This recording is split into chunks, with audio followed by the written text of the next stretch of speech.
Thank you so much for joining. Welcome, Nicole. Nicole, where are you? Tell us where you are in the world. I am in beautiful New York City where it's sunny and everything's blooming. So I'm happy to be here in New York and here with you. Thanks for having me.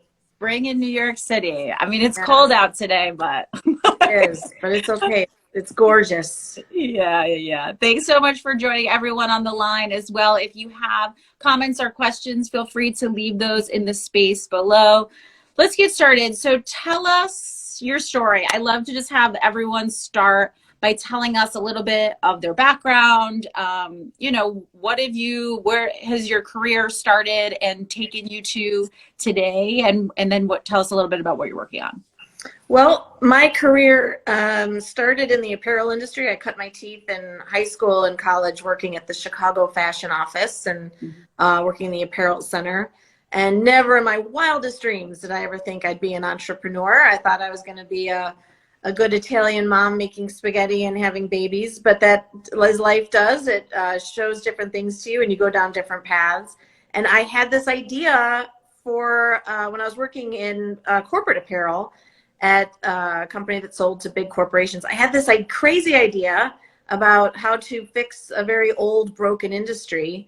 And everyone's like, you're crazy, this will never work, you don't know anything about running a business. And then something compelled me that I just said, I must solve this problem. I must see if this idea I have will work. And that idea turned into an amazing business with a lot of people that I lived the American dream. I built a company from nothing to $22 million and eventually to $40 million before I walked away. But what was the idea? The idea was using a tech-enabled portal the way I saw what was happening in the travel industry, right? With Priceline and Orbitz, they were cutting out the middleman and using technology to bring the airlines closer to their consumers to have a better experience. And we did the exact same thing with promotional products, with swag, advertising. And it worked, and it worked great. And the big corporates were saving money. The end users were having a better experience. And it was just the time of my life. We had 42 employees, but there were 15,000 people working in the industry in the US that were impacted by our model. So it was a dream, and I'd gotten it to 22 million a year pretty fast enough that we were number 8 on the Inc. 500 list. I think I'm still one of the few women ever in the top 10. There's not many of us. But congratulations for that. That's amazing. It was a lot of fun. And then I got there though without raising any institutional capital. So when it came time to raise venture capital, I was like, what is this? I was very naive. World. Right, totally different world. I was naive. I didn't realize what I was getting into. At the time, I was in Illinois, which is one of the 47 states that's basically shut out of venture capital. Almost all of it goes to New York, California, and Massachusetts, which a lot of people don't know. I sure as heck didn't know. Right. And then the few VCs out there in that area, or all over the world really, are mostly white men from certain areas and backgrounds interested in very specific sectors. So they don't fund people who don't look like them or live near them or use the same restrooms usually, which is all the data shows. So my experience actually turned out to be pretty good compared to what everyone else has to deal with. My company survived, it sold to private equity, and I learned a lot. And it also caused me to go deeper into this industry and say, okay, is there a better way to fund entrepreneurs? And that is what led me to what I'm doing now, Pop Venture. So all of my entire career has been purpose driven. I don't know how to work on something that I'm not obsessed with. I admire people who can do that. I have to, if I find a problem I have to solve it. And now with where we are today, it was brought on by my experiences with venture capital and what I learned by researching it and saying there must be a better model. And that's where I am. Amazing story. Tell us about Pop Venture. What is its mission? You shared a little bit about, the insight into why you wanted to create it, but talk about the mission and what you're doing. Right. Well, you're right on, Jessica. The mission started with one thing: let's build a better model for funding entrepreneurs. And then as I started peeling back the layers and realizing how broken it was, but where the opportunity was for improvement, it became clear that our mission is about building an inclusive new system. Inclusive meaning, what if we opened up all of venture investing to the public, to the everyday American, folks who are already loving entrepreneurship, spectators of mission-driven companies, which is what founders are, right? Our creators are the ones creating purpose, mission, innovation in the world. And yet the system for funding those founders is broken. What if we opened it up to everyone and let everyone get in the game? And that's exactly what Pop Venture is. It is a new financial funding system that uses entertainment, pop culture. It's the pop of the venture that brings entertainment to get everyone in the game, investing in venture stage businesses. Those are the founders who are doing innovative things, who are all absolutely purpose-driven and have missions and are on a mission to change the game and also to solve really big problems. Amazing. So it sounds like there's kind of like two different sides to this. There's one side, which is like opening up the actual investing side of startups and entrepreneurships to allow anyone into that system. So it's not just relegated to venture capitalists. And then the other side is really opening up access to funding for all kinds of startups and founders out there. Exactly, right. This is a new way. As a founder myself and being surrounded by other entrepreneurs, it's really painful to raise capital. It's distracting, it's dangerous to your business, it's predatory. And the biggest problem of all is that unless you're in these 3 states and you know someone and you happen to look the way you should look and your industry is in a sector that someone's interested in, then you're going to get ignored. But when I realized that the only people that could get into a venture fund, a safe venture fund environment where you could diversify your money, you have to be rich, you have to be accredited. And I think that's wrong. And I think that venture capital is the greatest driver of the wealth gap and of inequality. Because the most lucrative investments there are out there, let's face it, are venture stage investments. That's where you make the most money. You know, publicly traded companies buying public stock is really a poor man's game unless you're a trader with some super speedy tech, right? But why aren't we letting everyone get access to these very lucrative investments? And then in the process, I mean, this is like, you know, my dream mission. Let's unite the country again. Let's bring people back together. Let's have people investing in each other again and saying, I want to have skin in the game in what you're doing. I want to support you and create jobs and solve big problems. So part of the entertainment piece, the pop of the venture, using pop culture and entertainment, is for us to tell these stories and keep you engaged and have you see the impact of your dollar. For $25, you can join one of our funds. We're going to text you and say, hey, Jessica, tune in live to watch someone starting their first day at a job that you created. I mean, that's the way for you to feel connected to each other, not the way we are on social media, but truly building things together. Talk about, you said it a couple of times about how capital is really consolidated in New York, California, and Massachusetts. Can you talk a little bit about why that is? Yeah, well, it's simple. That's where the venture capitalists are. Yeah. Look, you know, we have a map, and I'll share it on social media after this meeting. But we have a map that will show you by state. You know, if you look at where are the venture capital funds located, that's where the money goes. People fund people who look like them, live near them, and are solving problems they want to see solved. So that was what the idea was. What if we open this up to everyone? What if everyone invested in people who look like them and live near them? Then maybe the face of entrepreneurship will look more like the face of America, more look like the face of humanity when we blow this thing up globally, which we absolutely intend to do. Amazing. And then talk about the other side of it, that how you're addressing the access to capital for underrepresented founders. Talk about that kind of democratization across the states, and then your plans for globally, what this means for entrepreneurs everywhere. Yeah, well, we're a national funding system.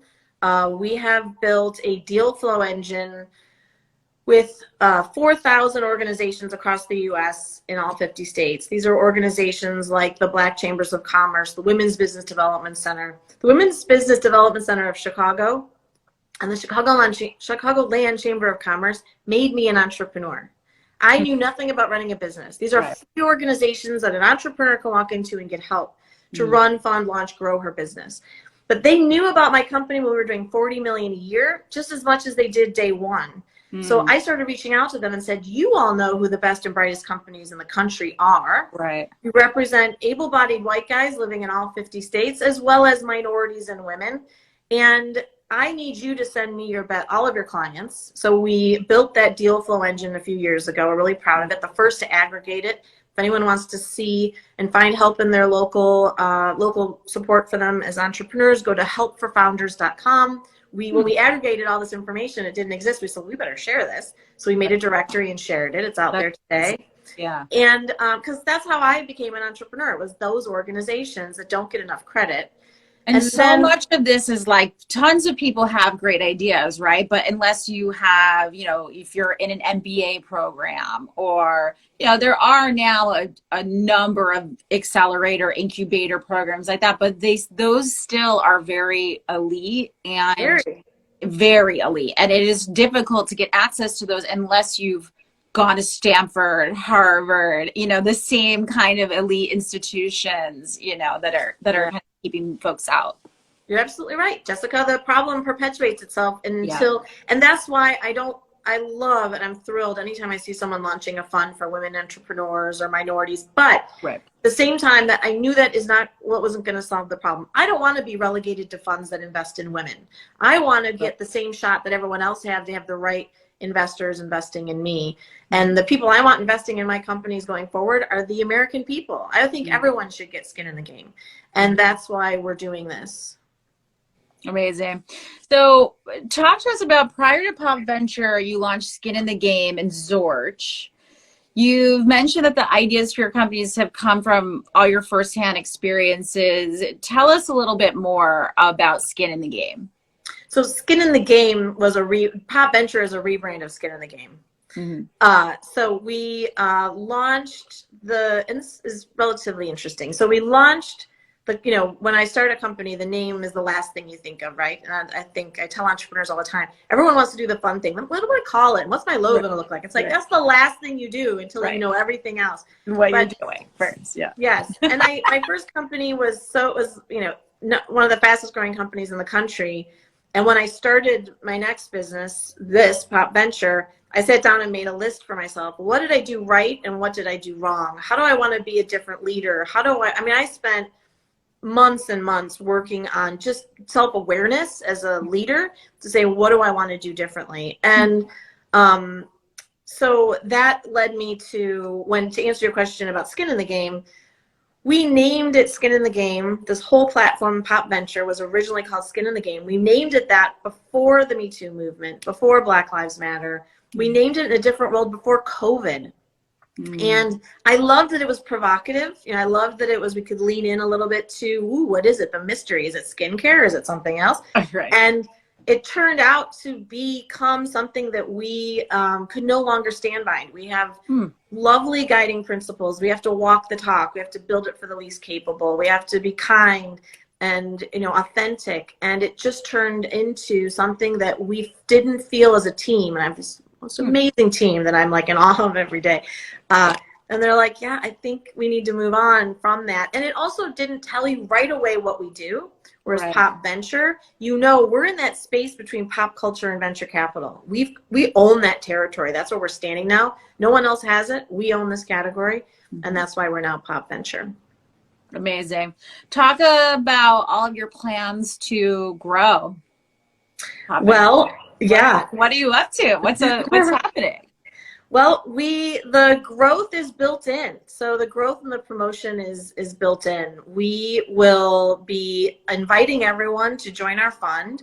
If you're over 18 and have a bank account, you can buy shares in our funds. Okay. And on our app, you can, once you're a shareholder, have access to all of our stories and all the businesses that we have chosen to invest in are asking you as our shareholder to invest in. So the access and the experience happens not only on our app, but will be on every social media platform you can imagine, as well as a TV show that will launch every week. We will have we call it our shareholder telecast, but it's a very traditional TV show. It's a much better version of Shark Tank because there's no sharks. You get to be the shark. Right. You get to, all of our shareholders who are the everyday Americans, the most awesome people in the world, are all going to be there meeting the companies we want to fund.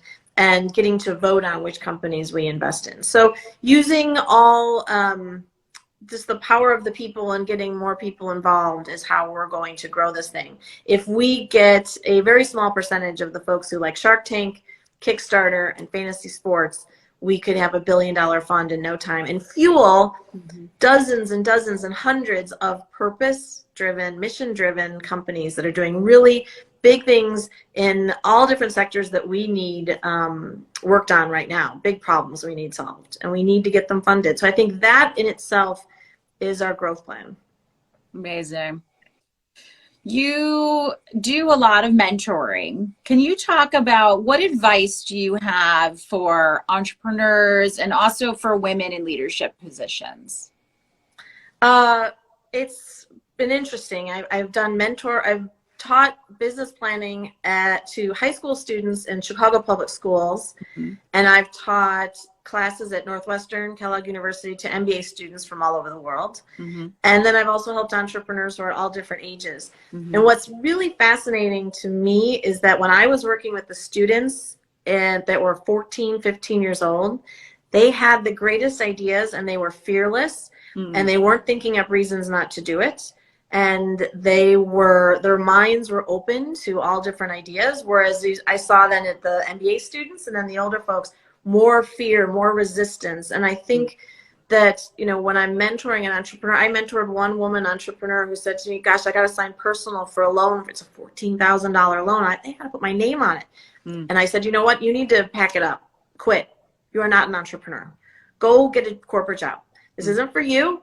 If you're not willing to put your life on the line, your home on the line, everything on the line to make this business happen, then you're not mission driven. And that's okay. We need you to go work at a company because you're a brilliant marketer and you have a great mind. But it's just, you have to be fearless to come up with the innovation itself and not have those obstacles in your mind, but also be willing to put it all on the line and risk everything. I mean, this is not it's not an easy life. You can't really entrepreneurship is not really for the risk averse. Oh my gosh. Not at all. It's like the riskiest thing that you could do. So it's like, you have to kind of be a little bit of a gambling person. A bit of a crazy person. You could say it, Jessica. A bit of a crazy person. Amazing.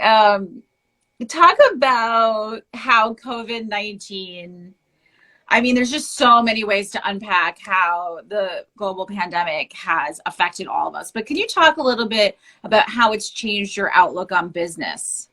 Well, there's a few things. The biggest eye-opener, I think, for all of us was just how fragile so many of our systems are. Really? Yeah. Right? My goodness, it's terrifying. And I've always, in the back of my mind, been panicky about what happens if we don't get a better model for funding the world's innovators? Because who else is going to solve these big problems?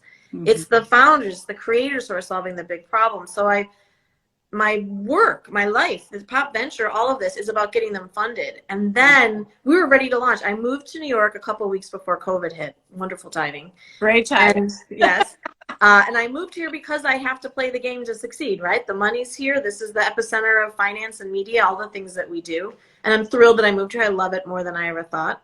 But I moved, left my whole family and all of that sort of thing. And then you realize we have been walking on very thin ice, thinking it was solid rock, right? Thinking we had all this infrastructure and this foundation and we're okay. And all of a sudden, you can't get food in the stores. You can't, right? And it's like, my goodness, if this wasn't terrifying and made me and our entire team realize we need Pop Venture now more than ever. We need a system that is sustainable, that will keep getting funding out there to the people who need to get funded. We need to solve all these problems too to make all of our infrastructure stronger than ever. So it's like anything else. It makes you realize your own mortality, your vulnerability, and then what am I going to do about it? Again, that entrepreneur's brain is, okay, then let's fix the problem. Well, we're fixing the problem, but now it's panicky. It's like, we've got to get this out there, faster and harder and better than ever.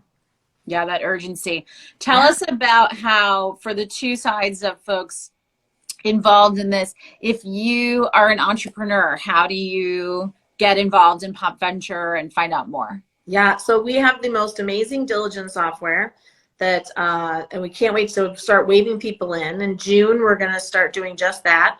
letting everyone start applying. So founders, please email us at hi@popventure.com and let us know that you want to be one of the first to be applying for funding. And then the same thing is true for anyone who wants to get in the game. If you love entrepreneurship and you want to get into venture investing, go out to our site, popventure.com. We have a newsletter that's going to start happening, and you'll get all the skinny and know what's going to be coming up. Or you could also email us at the same address. And founders, please do go to helpforfounders.com to use your local resources. They're incredible, brilliant, and there to help you at any stage of your business. I think you'll all be amazed. Check it out. Amazing. Amazing. Well, thank You're you amazing. so much. Thanks. Thank you so much, Jessica. Thank you so much for all the work that you do. Is there anything else that you want to share with our audience before we wrap things up today? No, that everyone should be following you because I love this series. I get so much out of it every time I watch. So thank you for doing what you're doing. You're awesome. Amazing. Thank you so much, too. So thanks to Nicole. Everyone check out popventure.com. I'm sure there's some entrepreneurs out there.